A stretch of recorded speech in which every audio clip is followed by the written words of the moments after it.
We're a happy team at Hawthorn. We're the mighty fighting horse. We love our club and we play to win. Riding the bumps with a grin at Hawthorn. Come what may, you'll find us striving. Teamwork is the thing that talks. One for all and all for one's the way we play at Hawthorn. We are the mighty fighting horse.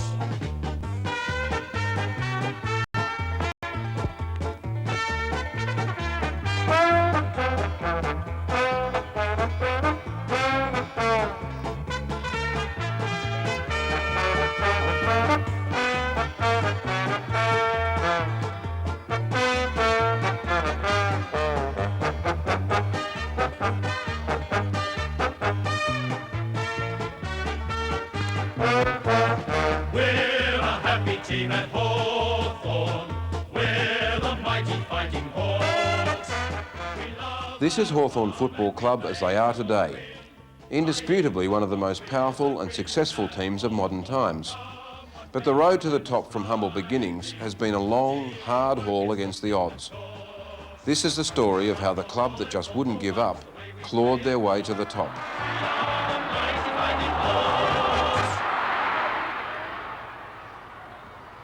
Players like these are the frontline troops in any football team. Success or failure ultimately depends on them. But behind them is a vast army of often faceless men who make up the body of the club. Coaches, trainers, administrators, coteries like the confreres, and of course, your average one-eyed supporter. They're the ones who have lived the Hawthorn story, and they're the ones to tell it. But let's start at the beginning. Hawthorn Football Club played their first official game here, in what was then called Meany's Paddock, in 1873. Records of the day indicate they weren't exactly a roaring success.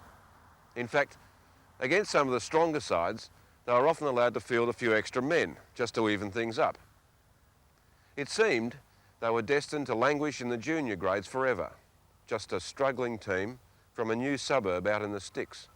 The history of Hawthorn has shown that Hawthorn really didn't become established until such time as they put the bridge across the Yarra. It was a punt. So from a traditional point of view, that it was sort of the last area to develop. It's the biggest area now, of course, east, but the bridge across the river was the starting point of the development of Hawthorn. The club played from 1903 in two competitions. On the Wednesday afternoon, they used to play in a Wednesday afternoon league at the old Richmond Racecourse. And on Saturdays, of course, with the Metropolitan League. And this went on, and the club gradually became stronger and stronger on the field and off the field. And eventually, in 1913, it was invited to join the Victorian Football Association, which it duly did. The VFL decided to increase their competition from 9 teams to 12 in the end of 1924. And they reached decision on 11, which were North Melbourne and Footscray, who both were very competent sides in the VFA. And they tell me, history shows this, that something like 1 o'clock in the morning they had to fill the 12th, and they finally said, well, let's make it Hawthorn. We struggled on, and with the support of a bunch of very loyal supporters and committeemen and players, we managed to hold our own to some degree, but we were regarded by clubs like Carlton, Collingwood, Richmond as chopping blocks, and at times this proved to be so. But then again, at other times we would get everything together, rear our heads and make them feel that Hawthorn was not a pushover. But if not a pushover, the Hawks still lacked the overall manpower to consistently challenge the dominant inner city sides. Off the field, they'd established a strong local identity with the adoption of the brown and gold colours and the establishment of a home base at Glenferrie Oval. But the 20s and 30s still brought more frustration than joy. There were great individual players and teams of triers, but the dream of making the finals seemed just as elusive as ever. And when war broke out in '39, Hawthorn, like all league clubs, laboured on with what they could muster from their thinning ranks. With the end of the war, civilian hostilities were resumed with a vengeance, and large crowds once again flocked to the big grounds on Saturday afternoons. But at Glenferrie Oval, things just seemed to be going from bad to worse, as captain coach Alec Albiston recalls. We didn't have many big players, tall players, and a committee in those days was much the same. They had plenty of hard workers, but I think they were like the players. We weren't quite good enough. We didn't have key position players and so on, and that was our biggest problem, was big men down the centre. In 1950, we didn't win a match. It was halfway through 1951 before we won a match. So, but really, every week, we were convinced after the match that we'd win the following week. So I guess that's a good attitude to go into matches with. But we used to kick about 2-2 and the opposition be kicking 25-26, so how you could think like that, I don't know. If we only won a game, it'd be like winning a premiership. You know, we hadn't even heard of the word premiership in those days. Well, we lost to Carlton one day by 5 points. We celebrated for 2 weeks. That's right, yes. And being a local kid, you at least had the support of the kids around about. What that loyal little band of supporters in the early 50s couldn't have known was that they were on the brink of one of the biggest turnarounds in the history of the game. In desperation, the club appointed a new coach, Bob McCaskill. He started to make wholesale changes in attitude both on and off the field. One of the first of these was a change in uniform, from horizontal stripes to vertical. Because as the coach at the time said, it would make them look taller. They lost every game, but they looked taller as they lost. I think Bob McCaskill started it all because Bob was a psychologist, I reckon, before his time. He had a funny way of getting through to you, but you really remembered what he said. I can still remember standing out on this Glenferrie Oval in 1950 and Bob was saying, it's later than you think, gentlemen. I looked at the clock and it was 20 to 5 and I thought, oh, you stupid old kid, what are you talking about? But I know what he meant now because that seems like yesterday, and if you don't do it then, it's gone before you know. One night, 2 chaps came down from Hawthorn to see me, and after Dunning, he's still connected with the club, and they had a chat with me. They told me that they were after Bob McCaskill and they'd like me to cooperate with them and Bob McCaskill, which that's eventuated. Bob McCaskill did the seniors and I did the seconds, but I helped Bob out on the ground of training nights because at that stage of the game, Bob was a man that was rather sick. He didn't realise how serious it was himself, I don't think, at the time. Compared to current high-powered recruiting methods, things were done in a pretty slapdash way in those days. I came in one night and wanted to know whether I could have a run, and they said yes. So I had a couple of practice matches, and I think I sprained my ankle, and I just went back home. But I got a letter from Hawthorn asking me to come back, so I thought, oh, I'll give it a go. So I turned up. And was that an unusual way to be recruited in those days, Roy? not in those days. It wasn't really. You know, I think everybody was looking for a game in league football in those days, and I would have gladly given them $50 a week to play, to pick me. Jack, how did the team go in those days when you first took over as coach? They weren't going too good, actually. They were dreadful, simply because they weren't a professional club in any way, shape or form. They were a tremendous type of person they had here. They were good blokes, but they were not league footballers. They didn't want to be league footballers. They were only carrying out having a good time. That's about the strength of what was. Why was that? That was the strength of Hawthorn, actually, having a good time at that time.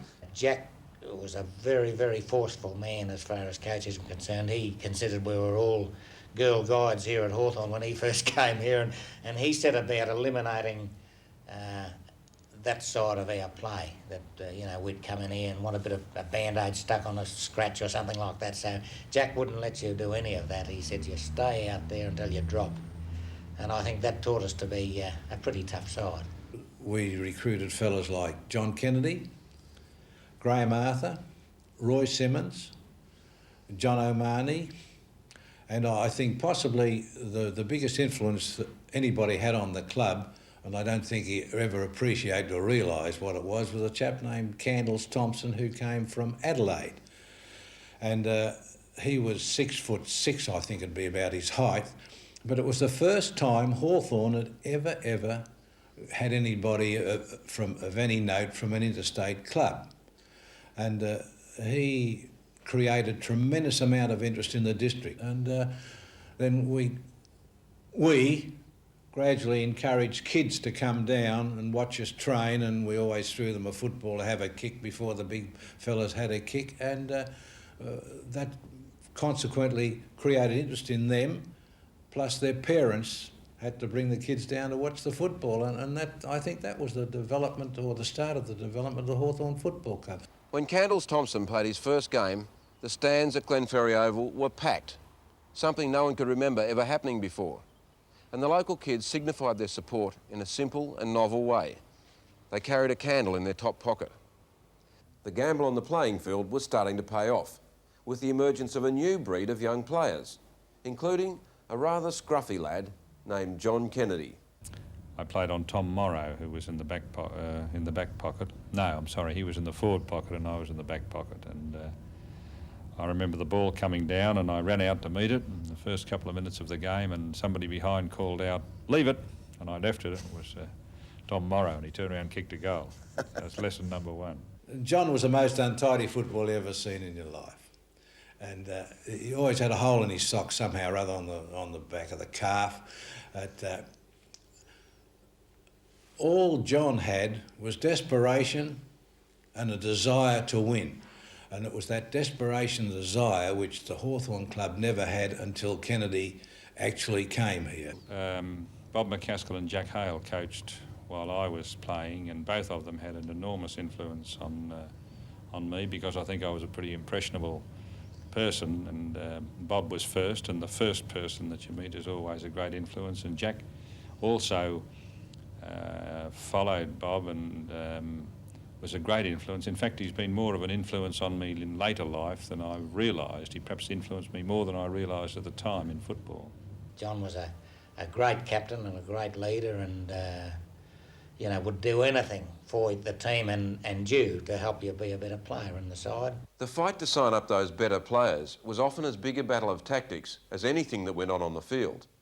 Like the time Hawthorn went along to recruit the promising Yeoman brothers.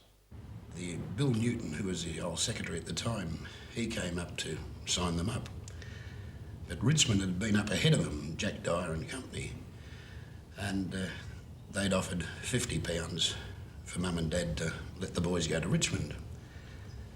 And they said they'd pop down the pub and have a few beers while they thought it over. So in the meantime, Bill Newton came in to the kitchen and sat down and made himself known. Completely ignored Dad, boys, spoke to Mum and told her he's very interested in the boys and all the rest of it, and couldn't guarantee them anything, but he'd like them to play with Hawthorn. And she asked him would he like a drink of tea. He said he certainly would, as he didn't drink beer. Well, that went down very big with Mum, because Jack Dyer was down the boozer. He then produced a box of chocolates and gave to her.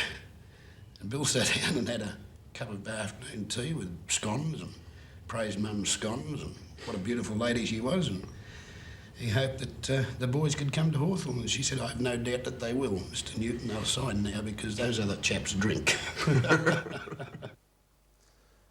As Hawthorn continued to climb up the ladder, however, the recruiting drive took hold, and young hopefuls began to appear from all over the state. Right, I was a Bendigo boy, Stu, and played with Sandhurst, who at that time we were coached up there by Kevin Curran, who was a former captain of Hawthorn, and no doubt his influence was there. And then Bill Newton stepped up to Bendigo, who was secretary of Hawthorn at the time, and signed me, so I came.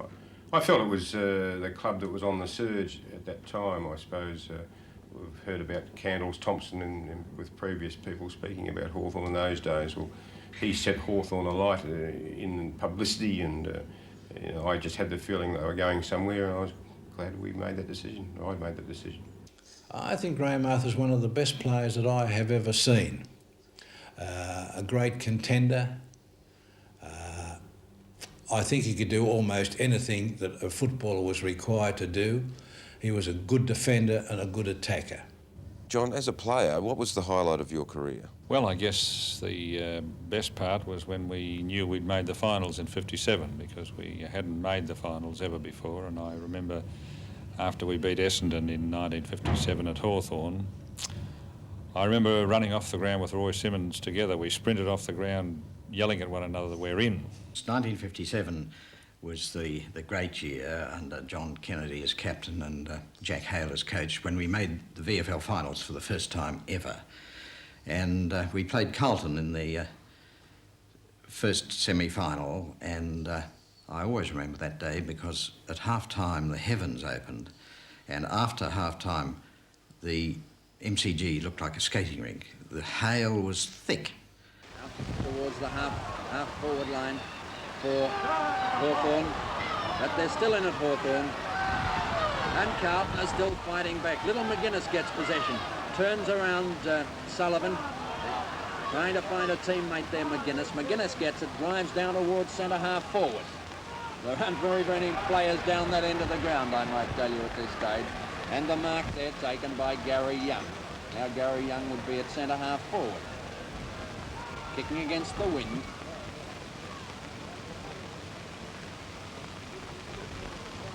There's his kick. It's quite a long one too. Travels right down to the goal square. Nobody can mark it. It goes off the hands of the pack. Through for 1 point. 10 goals, 11, 71 points Hawthorn. Carlton 6 goals, 12, 48 points. And I might say that the crowd up here on the Olympic stand are fast leaving it. They're wet through.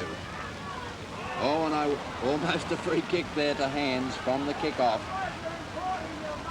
It's that ball at centre half back for Carlton. And a little bit of kicking going on there as the ball was on the ground, and Carlton will receive a free kick here for something that happened backfield. And we went into half-time ahead, and fortunately we remained that way, although there was very little scoring in the second half. Nice gesture there as John Nichols congratulates John Kennedy. There he is. Some keen supporters down there. Jack Hale was coaching the side through that time, and he certainly coached along the lines that taught us how to win and how to be banished when you got defeated. So he was a very good coach in that form, and then John took over, retired as a player in '59, and John Kennedy and coached us in 1960. Had we made the finals in 1960, I'm sure we would have nearly won the premiership that year. Well, John, of course, was quite outstanding.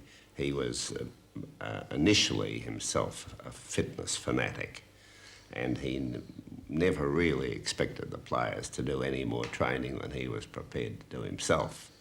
He's not only the greatest coach that I've had anything to do with, but certainly the greatest man, and he in himself had an enormous influence over me, my attitudes not only to football but to life and people in general. John Kennedy took over as coach in 1960, and by 1961 had moulded them into one of the most formidable combinations in the league. There seemed little doubt that they would make the finals, and they did. Well, almost all of them did. You know, I played for half the season, and then Brendan Edwards and I were down here early for training one night, and we said we'll go up to the Hawthorn Bowl and toss a few 10-pin bowls down. I tossed a ball down and I did a disc in my back and had to drop out of the side. And by the time I was right again, there was a young bloke, Reg Poole, had got into my spot, and he was playing so well I just couldn't get him out. So I had to sit up in the grandstand and watch them play in the grand final. So after 12 years. Schultz going up with Peck. Peck gets the knockdown. Taken by Brown. He puts it towards full forward for Hawthorn, and no one holds the mark. Here's Ian Mort, picks up the ball in front of goal, breaks away from the pack, gets his left foot to it, and it's right through the middle. Another goal to Hawthorn. Good play by Ian Mort. Strong Ian Mort's second goal. Yeah, strong play. Oh, he went in for that. He was never going to let up on it. Applause for Cunningham as he gets round in front of the Hawthorn supporters. Nalder has replaced him. That mark was taken at centre-half back for Hawthorn by their centre-half back in MacArthur. His kick is straight down the centre of the ground, out there towards Uren. Uren has hold of it and he'll play on. Good play by Uren. Kicks the ball into the full forward pocket. Malcolm Hill goes forward to meet it. It bounces from him towards Morton Brown. He kicks the ball into the pocket towards Law. Law is beaten for the ball, just couldn't get it to it in time. And Ware picks it up and clears it right across the face of the goals into the other pocket. Uren is back in the play. Gillard is after him. Uren going round the wrong way. Now he turns back onto his left foot and left puts it high into the air, into the full forward pocket in front of the scoreboard. Lawler picks the ball up, has a left foot shot from about 30 yards out. That's sealed the game for sure, and Hawthorn have scored another goal. Good play by Nolder. There really are. So much emphasis is placed on defence, but nevertheless by the atmosphere which always surrounds an occasion of this kind and the willingness of both teams to go in and get the ball, it's been a good spectacle. Here's Phil Hayes, Ted Hayes' brother, on the field as 20th man. He replaced Hill, gives the ball to his captain, Arthur. Arthur's left foot kick is 30 yards out from goal, and it's been marked by Morton Brown, who already... The grand final. It's the ultimate aim of every football team in every code, of course. But to Hawthorn in 1961, it was the realisation of an impossible dream. After decades in the wilderness, they'd fought their way with sweat and blood to that one day in September and the chance at sporting history. And by the end of that afternoon, as Graham Arthur raised the Premiership Cup in victory, every Hawthorn supporter in the ground bathed in the reflected glory. Oh, well, we were elated, of course. That's understating it, because no matter what you do in life, the firsts are always important. There's something about the first that you can never recapture, and I remember Sir Harry Winnicky making that point at the dinner, that we'll win more premierships, he said, there'll never be another first. This is indeed a wonderful sight as they have been carried off the ground. Both Ted Whitten and Graham Arthur and John Winnicky have been carried off the ground, or at least over towards the scene where the presentation will be made. Hawks have got their flag out there, and this brown and gold flag has been waved around. There's Graham Arthur been carried off the ground. Knowing that you've won it, it is something special in the cup. But when it was all over, probably it was a real anticlimax, funnily enough. The build-up to it had been so intense, and everybody had thoroughly been involved in making it happen. Right through 61, or probably 60 and 61, we knew it was going to happen, and when it happened, we were all flat. But we woke up at about Wednesday and found ourselves in Surfers Paradise, really celebrating it.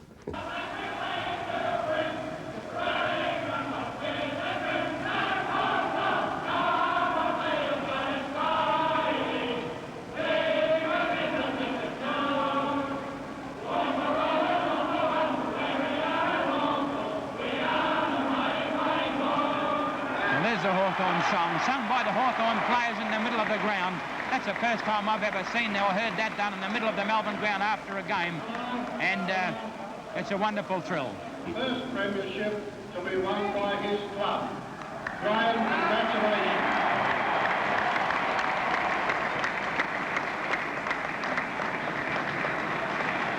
The first premiership was an unbelievable experience. At the time, it wasn't as great as it is now. Oh, it was magnificent, really. Unfortunately for me, I was sitting in the grandstand, but it was still a great feeling to know that you'd been part of this club from, well, in my time, 1950 to 1961, when we started from nothing and finished up winning a premiership. I was elated. It was something that I think I threw one away in 1957. I'd accept full responsibility of that. That was the first time we ever got into the four. And I was so confident I became cocky, and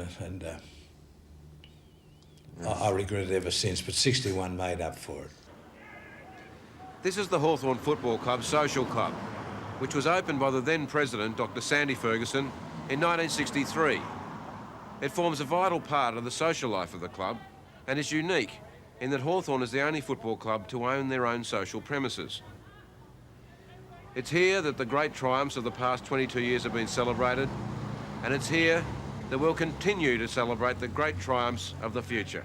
The next year, after we had won the premiership, we tried hard and we trained hard, but other teams woke up to us and we perhaps didn't have the ability to match them. But the ebb and flow of football, I believe that some clubs want to be premiers every year. We all want to be premiers every year, but under reasonable expectancy. I guess 1 in 12 is the average. But at the time, John Kennedy wasn't content to accept the average. In his determination to repeat the triumph of 1961, he drove himself and his players through a tortuous physical program that earned them the name of Kennedy's Commandos. We get out there as soon as it was daylight and we'd run 7 laps of a gravel track cut out of the bush out there at Bulleen, and then we do our exercise circuits on a bit of weight, rubber belting, and then picked up our own individual weight and did a weight circuit, and then picked up the sandbag and ran over the bank of the river up and down about 400 metres carrying a sandbag. Then we swam the river and came back on ropes, and then we ran off round what is now the Yarra Valley Country Club, round the golf course there, over where we had to do dips and sit-ups and press-ups, and finally signed off at the end of that period of time. And I remember Bob Keddy held the record out there at 43 minutes for the particular training. But it was something which, it was a unique concept, and I guess why we were called Kennedy's Commandos, because we were doing that sort of work, which at that stage would have made us, I think, by far the fittest group of footballers in the competition. But as some of the old guards started to fade away, there were new, keen young faces appearing, waiting to take their place. I think I missed out on the old traditional commando course, the training farm at Bulleen. I missed that because I was still living in Longwarry and lived in Longwarry for the first couple of years that I was playing here at Hawthorn, so I didn't have to be travelling down for those pre-season nights out at the Bulleen training farm, so I did miss out on that, fortunately. But yes, it was an era that was renowned for the Kennedy's Commandos, and it certainly was a tough side that I was trying to get into in those days, and here was me as a 16 or 17-year-old skinny kid. It was a little bit difficult. And amongst the new young faces was that of an awkward-looking kid who had a bit of promise as a full forward. His name was Peter Hudson. Peter, what was your football history prior to coming to Hawthorn? Well, I started in Tasmania. I played with New Norfolk for 4 years of senior football over there, and I came across to Hawthorn in 1967. Was it a huge jump in standard at that point? Oh, it was, because in those days you didn't have the great numbers of players coming from Tasmania to Victoria that you have now, and it was the odd one or two. So you sort of had to really do something in Tasmania, something out of the ordinary, before you were recruited to a Victorian club. How did you feel about being invited to come over here?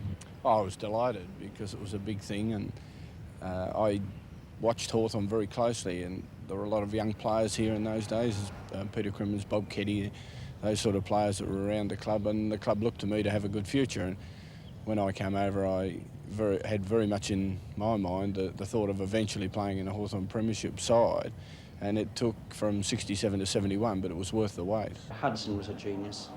People from other clubs, if you talk to them, they always say Hudson, lucky player, but if you saw him 18 or 20 times a year, it wasn't luck. You know, the ball would dribble off the ground and it would be Hudson's boot that was on the end of it. You know, he'd be at the back of the pack, and how did he get there on his own? And, you know, suddenly he's kicked 8 goals for the game, or 9 or 10 or 16 occasionally. I'd come off a ground after a game and I'd say, you know, how many did you kick, mate? You got 3 or 4 today? And he'd say, no, I got 6 or 7 or 7 or 8. He'd just get the goals in an unobtrusive type of way, the little kicks over the top of the pack and the little kicks off the ground, but the things that he could do, he could just read the play so very, very well. He was a freak in that particular area, and I suppose that's the best way to describe him. He was a down-and-out freak. Hawthorn bombarding the goals. Hudson claims it, and there's play. Hudson again against Dick. Hudson in front. Any footballer must have a certain amount of natural talent, but I believe that in my particular case, I played full forward for every game of my career, which spanned 20-odd years, at full forward, except for about 2. And I think it's like anything else. The more you do, the better you must become at it. He did keep doing it, and incredibly, he seemed to keep getting better. Along with the rest of the tough young team that carried the brown and gold colours into the 70s, in 71 and again in 76, they brought the premiership flag home to Hawthorn. Smothers, out there goes to Marr. Marr quickly gets his kick, as he always does, taken by Moran on half-back flank. He's grabbed, back it comes, Des Marr in front, can't win the ball down to Crimmins. Crimmins, now where's Hudson? He looks to go for the kick towards a big fellow Keddy. Keddy has the chance, in goes Neil. Keddy wins the ball, over his shoulder, wait for it.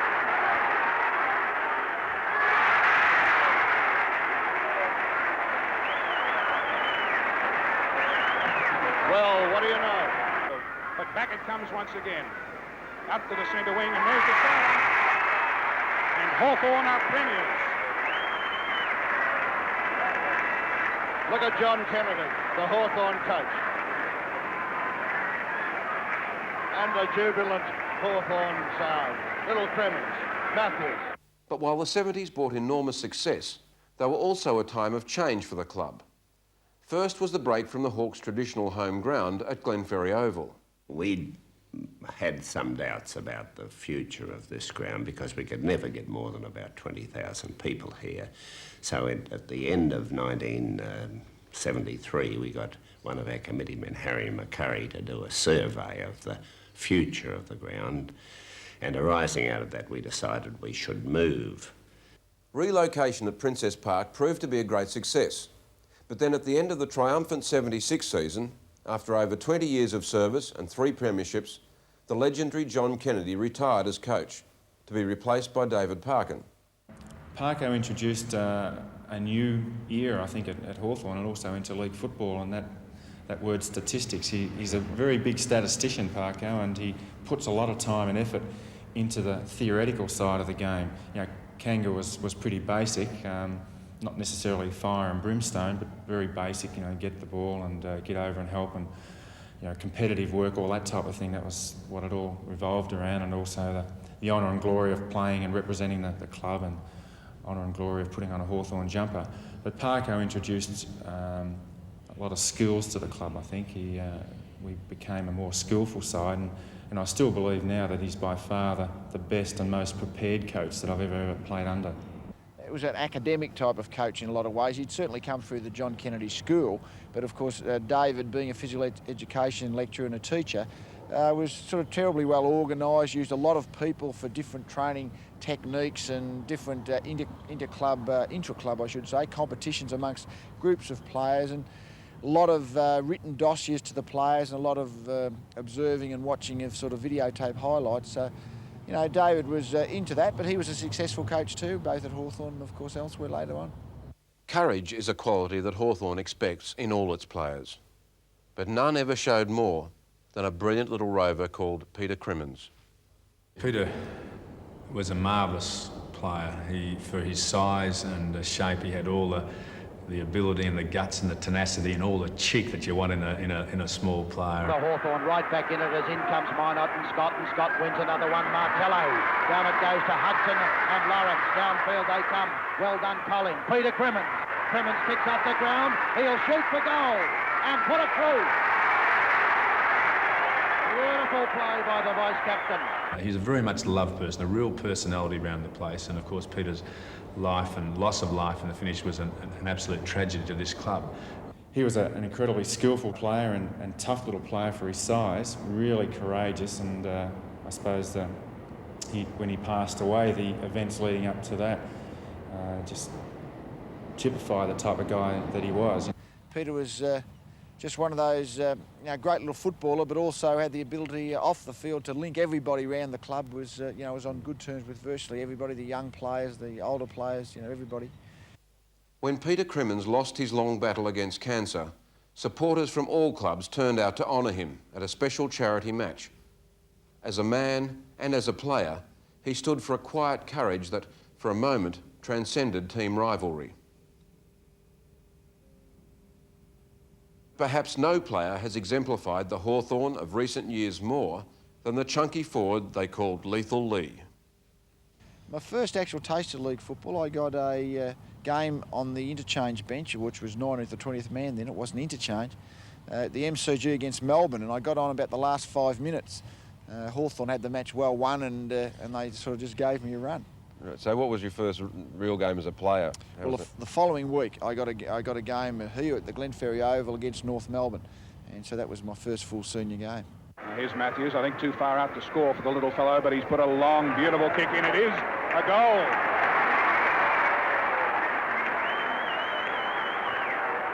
I suppose my first thoughts when I first sort of came to league football, I suppose, is just how good the stand of players was, really. I mean, you hear about it and you know about it, but until you hear it firsthand, it's hard to believe.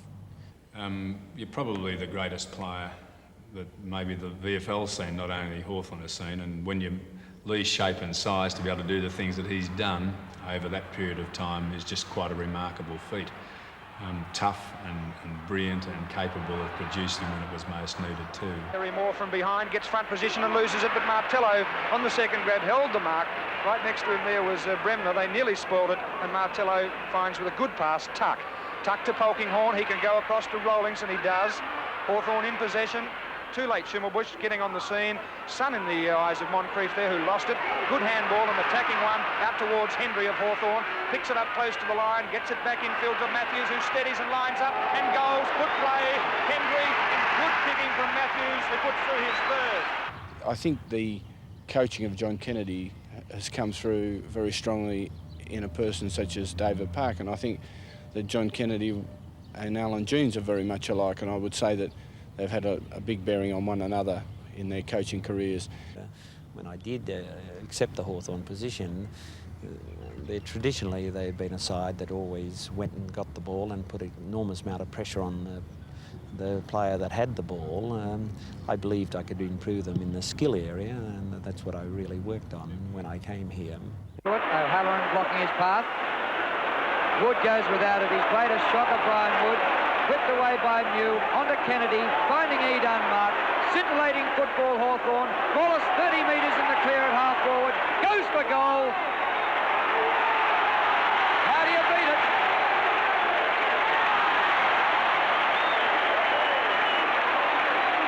A well-deserved goal, that one, from Terry Wallace. One of the best ball getters, one of the best and fairest players in VFL football. A real workhorse, as strong as an ox. Takes the free kick. In towards Knights at half forward, but drop short for Madden to take the mark. Oh, what a shocker. Loveridge could have gone for Mathews. He goes for goal and puts it through.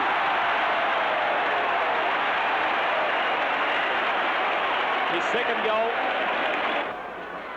Uncontested merit. Robertson scintillating. Out in front of Wallace, also brilliant. Loveridge. They say Terry Wallace can't kick. Short across the goals. O'Halloran, all the defenders are having a go.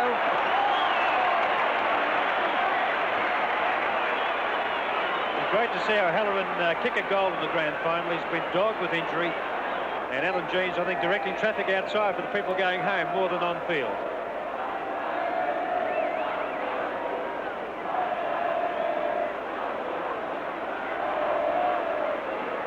There's the celebration material, the stuff that celebrations are made of, champagne and premierships. Well, the chanting of "We're a happy team here at Hawthorn" has begun already. Through the centre, Byrne. Oh, past players as if they weren't even there. It's like an early morning practice gallop for the Hawks at the moment. Dippia Domenico onto Payton. It was Williams late on the scene, often running the big fellow. He's run all day. Up towards Byrne, and well, Knight's got a bit of a shove out. And there's going to be a free kick about 15 metres out from goal. And it's Ken Judge, I would say, will get it. Could give the Hawks that record, or Essendon the record, whichever way you like to look at it. And Judge has kicked one goal. This will be his 12th kick. Some very good marks in the first half, telling marks. And there's Hawthorn's 20th goal. So up on the scoreboard, it's perfect vision for Hawthorn 2020, 140, Essendon 88-56.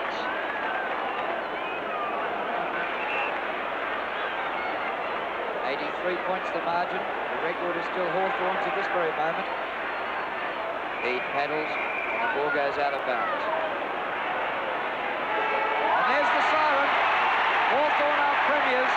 Allan Jeans, who coached St Kilda in 1966 to a one-point win, has now coached Hawthorn in 83 to a record win by 83 points. Oh, it was very pleasing. A grand final day is an enormous amount of pressure, and if you can sit there and you know after half-time you can really sit back and enjoy it. And I must admit, although you always never say you won the game, but I must admit in the last quarter it was much more relaxing than the 66 when St Kilda won by a point. With Don Scott as captain, their strong team play led them consistently to the finals. But although the team came first and foremost, there were some players who stood out as epitomising the Hawks' fighting spirit. One of these was the mercurial Peter Knights. Peter played the whole 17 years that I played at Hawthorn, and so therefore I've seen a lot of him, and I'm certain there's been no better centre-half back in my time in football, and probably overall. Probably the most athletic and spectacular player that I've seen at Hawthorn, and a marvellous Hawthorn man who was totally and utterly loyal and dedicated to this club, and has probably served it as well as any other player in the history of the club. I think just a very exciting and lovely fellow, and I think we've been at Hawthorn very fortunate to have someone like Peter Knights. Enormous personality, a gentleman, and a pleasure to coach, and I would have loved to have him when he was about 22 or 23. He would have been a magnificent player. Well, I think Peter was very unlucky that he suffered so many injuries in his career. He's a gentleman, Peter. Had he have not suffered his injuries, I'm quite sure he'd have won a couple of Brownlow medals. He was a most magnificent player. We never ever really seen the best of Peter. A player like Brendan Edwards could have won a Brownlow medal, and I always said Ian Law could have won a Brownlow medal had it not been for the way I coached him, I guess. I suppose I can take a bit of blame for that, because I laid great stress, and I still do lay great stress on team success rather than individual success. And I'm an admirer of many Brownlow medalists. I think they're marvellous footballers, but there've been some weak ones too. Now, I'm sure there's been players good enough to win Brownlow medals in my time here at Hawthorn, and even past my time, but they've been taught to play for the team and not themselves, and that's what's cost them Brownlow medals, I'm sure. I think the Hawthorn trainers typify the club a lot. They're a great bunch. They're extremely well known throughout the football fraternity, and I think they're the envy of most clubs, but they're so strong and they stick together so much. But many parts of Hawthorn, in fact most parts of Hawthorn, are that way, and this I feel is where the real strength of Hawthorn lies, in these type of people, and that rubs off on the administrators and the players. And I think it gets to the stage where it doesn't matter how much money the administrators or the players are being paid, underneath it all, there's still that real club loyalty and that love for the Guernsey and that love for the club. When people talk about love for a club, they're inevitably referring to something deeper than just an emblem or a set of colours. It's the intangible qualities that make up the essential spirit of a team. Well, I think the spirit of Hawthorn is basically related to its beginning, where they've had a very humble beginning and they've had to do everything the hard way. So anything that they achieve, it's highly prized. The club was founded on a spirit of comradeship, of one wanting to help the other and no one wanting to be an individualist. And from that has developed the spirit which Hawthorn has become respected for. I think the club calls itself now the family club, and as far as the operations between the people directly associated, it is like a family situation, a happy family situation. I think the spirit of the club is based on a humility in a lot of ways, and I think that has sort of been in and part of the place and has become the normal sort of pattern of behaviour that players coming into the club pick up and therefore carry on. And that ability not to get too carried away with success, that you know, just because you had played well last year or last Saturday doesn't mean it's going to happen into the future. And I think that kind of attitude has been around the place, and I think consequently young players have made the most of whatever natural talent they had. And more often than not, you sort of think that you are representing Hawthorn, which is a part of a great unit, and to me that's been the most important thing since I've been here. There's no doubt that we've always maintained that feeling of a family type of relationship here, or a family club if you would like, and even though that's slowly slipping by, I think we have held on to it a lot longer than other clubs. And I've been a part of 3 VFL clubs, but this club in particular has something quite unique, which they've nourished, cherished, mainly caused, I think, Stuart, by the superb group of people who have administered, that's off the field people, through presidents like Sandy Ferguson and Phil Ryan and Ron Cook of late, who've been real quality type people who have had the Hawthorn interest at heart rather than self-interest, and they've been able to gather around them magnificent people to work here. And in doing so, they've drawn that kind of people at all levels of the club, players and coaches, and I think they've been able to maintain what I think's a great spirit. The story of Hawthorn Football Club is one of triumph over adversity. In the 60 years since their off-handed acceptance into the league, they've dragged themselves up from being the poor cousins of the competition to being one of the most feared and successful sides in league football. Now that you've had a chance to think about it, what's it like being Hawthorn's first Brownlow medal winner? It's, it's a thing which no one really expected, for me to win firstly, and then a Hawthorn player secondly, because over the years we've had some great guys like, as I said before, Mathews, commandos and Knights is always missing out. But I suppose it's made me a little bit humble, because you look back and say, well, God, Graham Arthur and all these sort of players never got close to one. Here I am, always been a battler in my day and that sort of thing. Popped up, I suppose, at the right time, and oh well. I suppose when I look back in 5 or 6 years' time, I'll say, well, maybe I've won one. You never know, I might win 3 too. How does that thrill compare with the thrill of winning the '86 grand final? Well, winning the Brownlow was a big surprise, but winning the grand final is something which you really work hard for. I personally started training after the '85 season when we lost the grand final the day after, and it's been a long season, and it just makes it all worthwhile. Not only for myself and that, it just makes it for your family, because you never see them, and your friends or that sort of thing. It just tops off the year. We're a happy team at Hawthorn. We're the mighty fighting horse. We love our club and we play to win, riding the bumps with a grin at Hawthorn. Come what may, you'll find us striving. Teamwork is the thing that talks. One for all and all for once, the way we play at Hawthorn. We are the mighty fighting horse.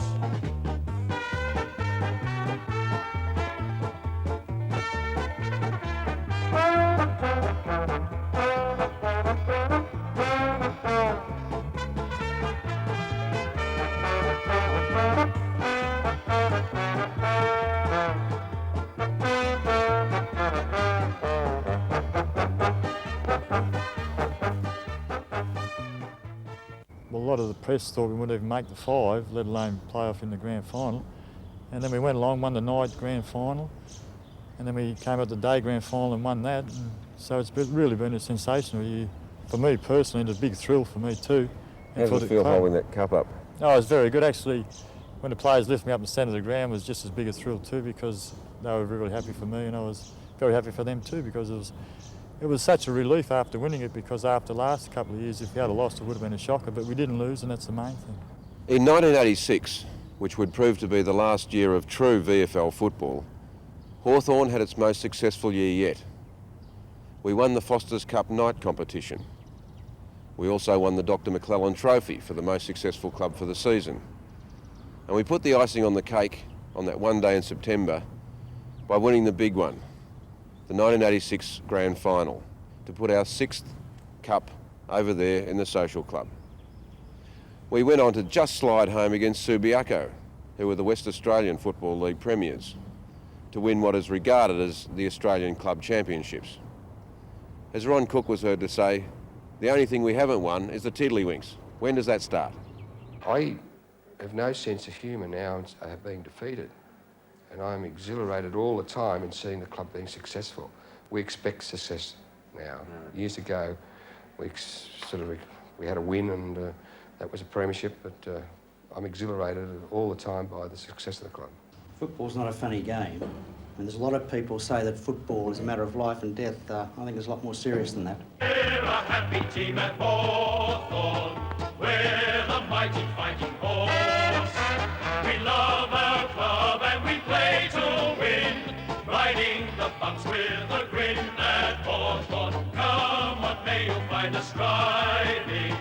Teamwork is the thing that talks. One for all and all for once, the way we play at Hawthorn. We are the mighty fighting horse.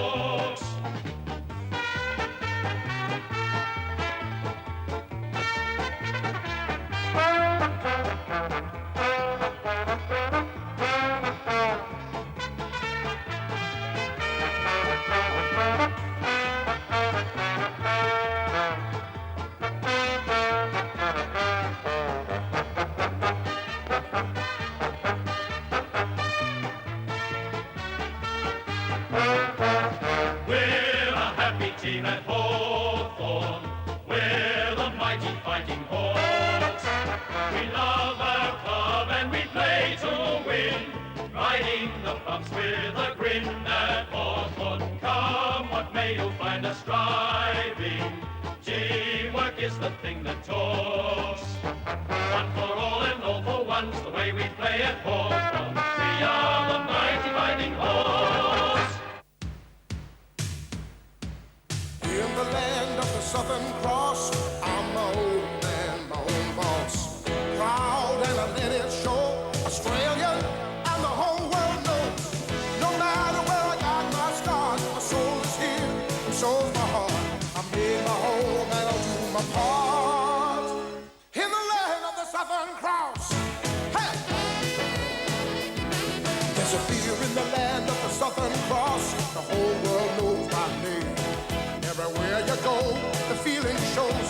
Faster spreads the fame. In the land of the Southern Cross, the land of the Southern Cross.